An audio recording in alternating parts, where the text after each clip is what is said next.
तो इस तरह से। अच्छा, जो 5वां दिन आपका बचता है कौन सा? जुमे का। तो जुमे के दिन मैंने जिस तरह उर्दू में आपसे कहा था कि जुमे के दिन आप बच्चों को कोई कहानी बना के सुनाएं।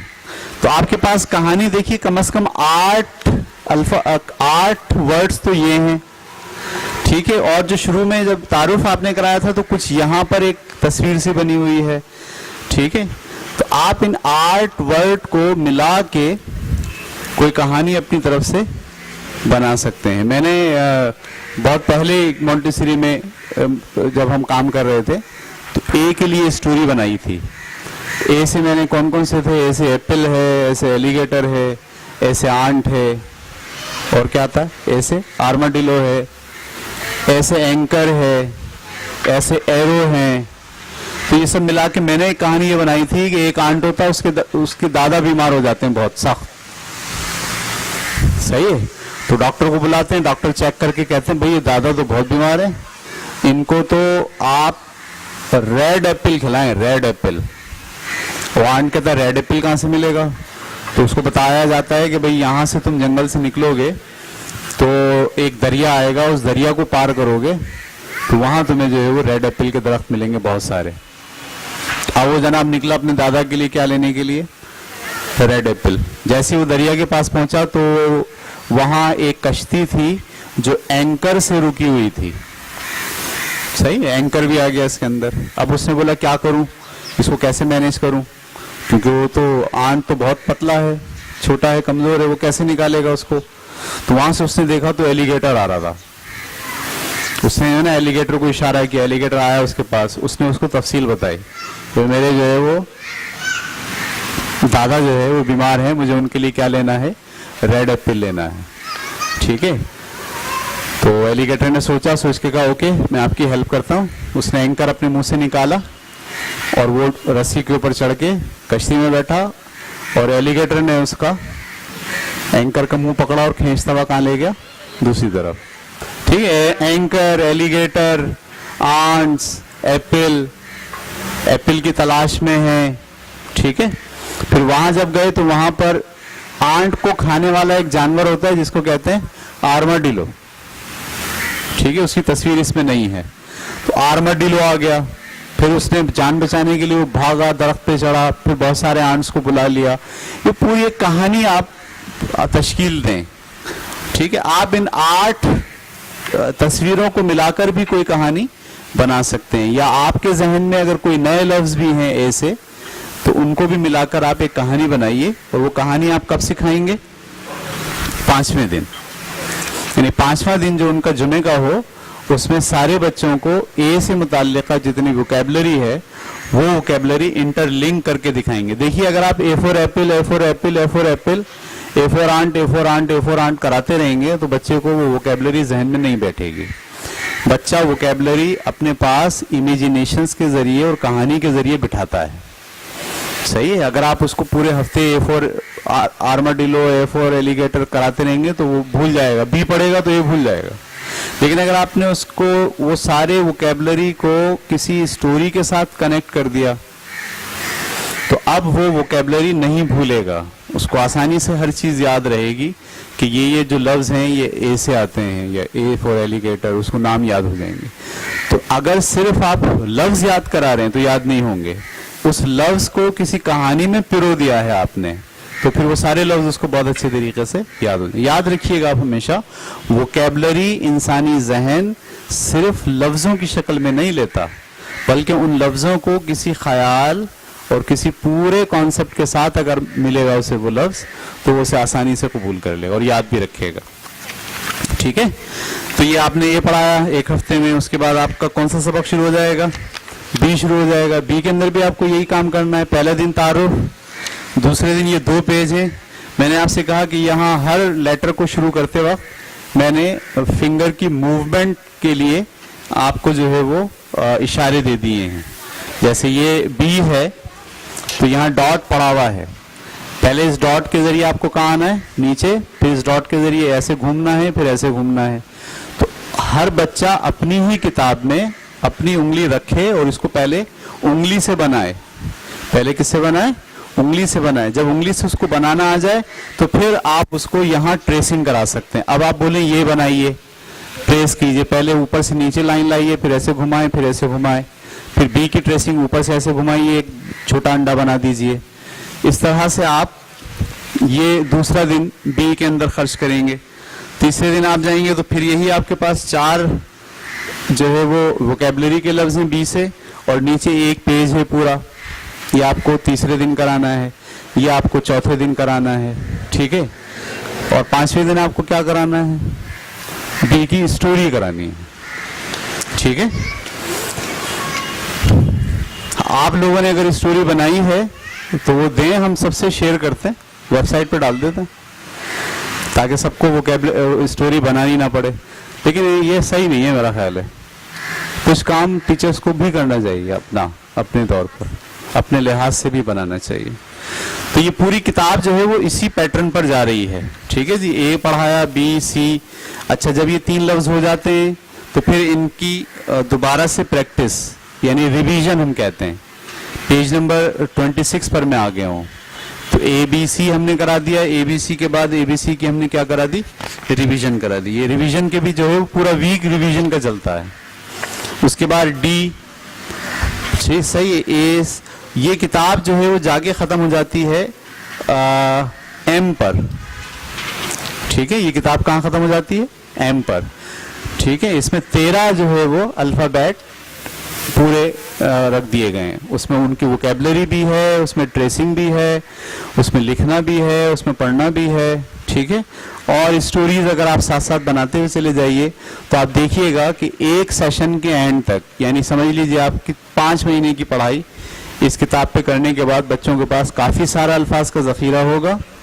उनको लफ्ज़ ट्रेस करना भी आते होंगे और उनको पहचान भी होगी। और पहचान में याद रखिए, कैपिटल लेटर के साथ साथ स्मॉल लेटर्स की पहचान भी होना इंतहाई ज़रूरी है। उसके बाद दूसरी किताब शुरू होती है हमारी, जो हम शुरू करते हैं L से, मेरा ख्याल है। नहीं, M के बाद क्या आता है, N से।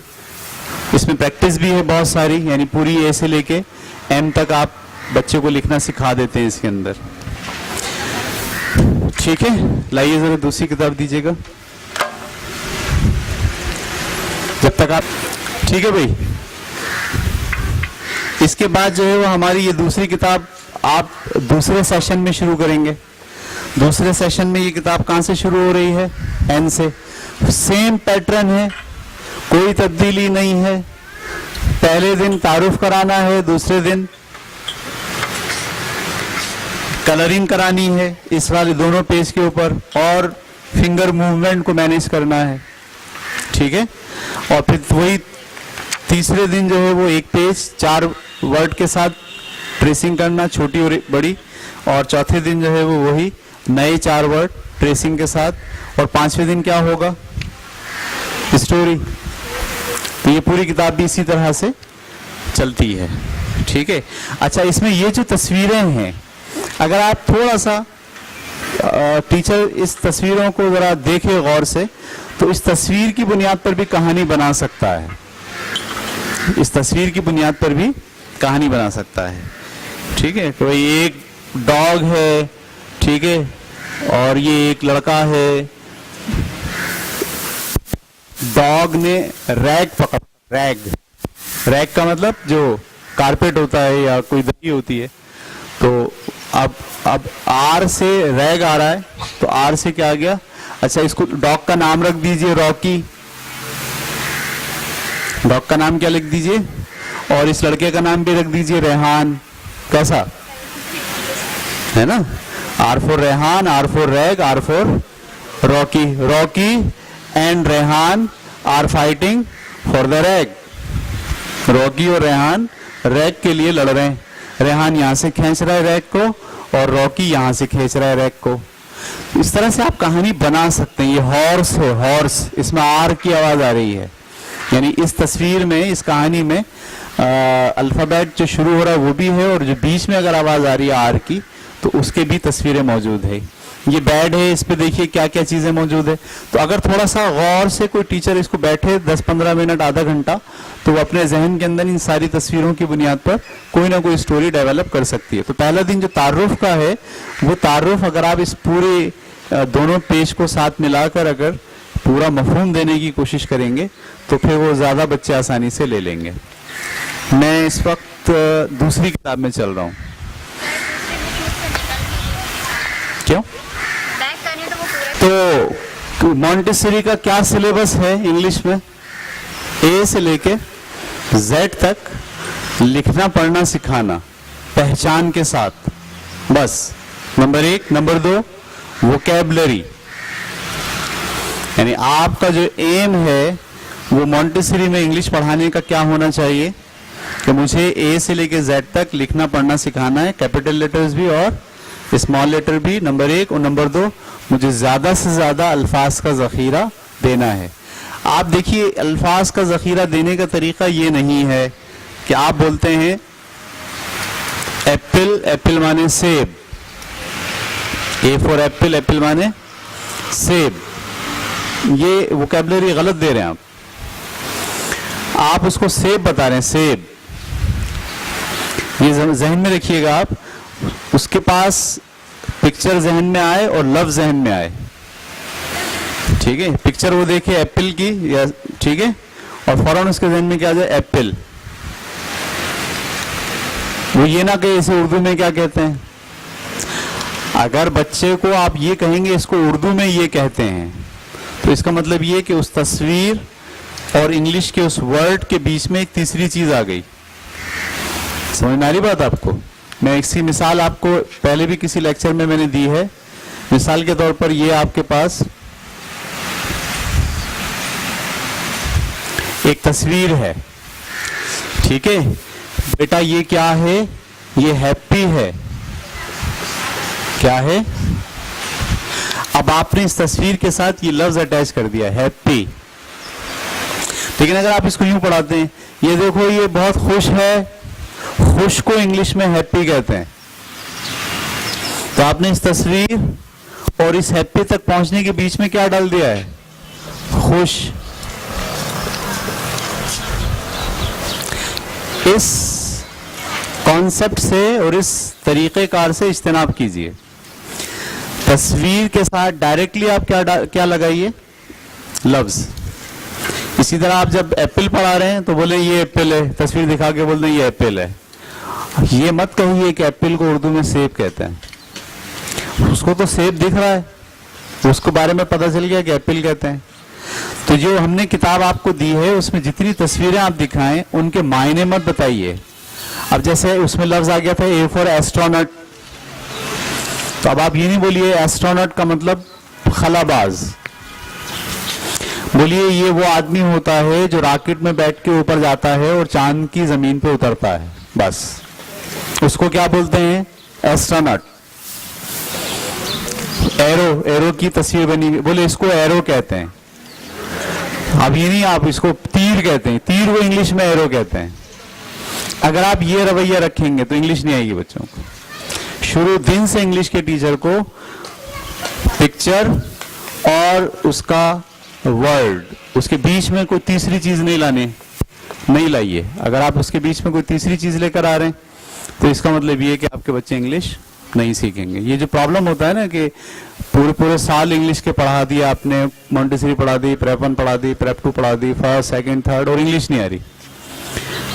5वीं 6वीं में भी जाके मिस पूरा सबक पढ़ाती हैं और पहले बोर्ड के ऊपर ऐसे लाइन खींचती हैं और हर लफ्ज के पहले उर्दू बताती हैं कि इसको उर्दू में ये कहते हैं, इसको उर्दू में ये कहते हैं, इसको उर्दू में ये कहते हैं। इसका मतलब है वो इंग्लिश ले ही नहीं रहा, वो इंग्लिश को किस में कन्वर्ट कर रहा है पहले और फिर ले रहा है।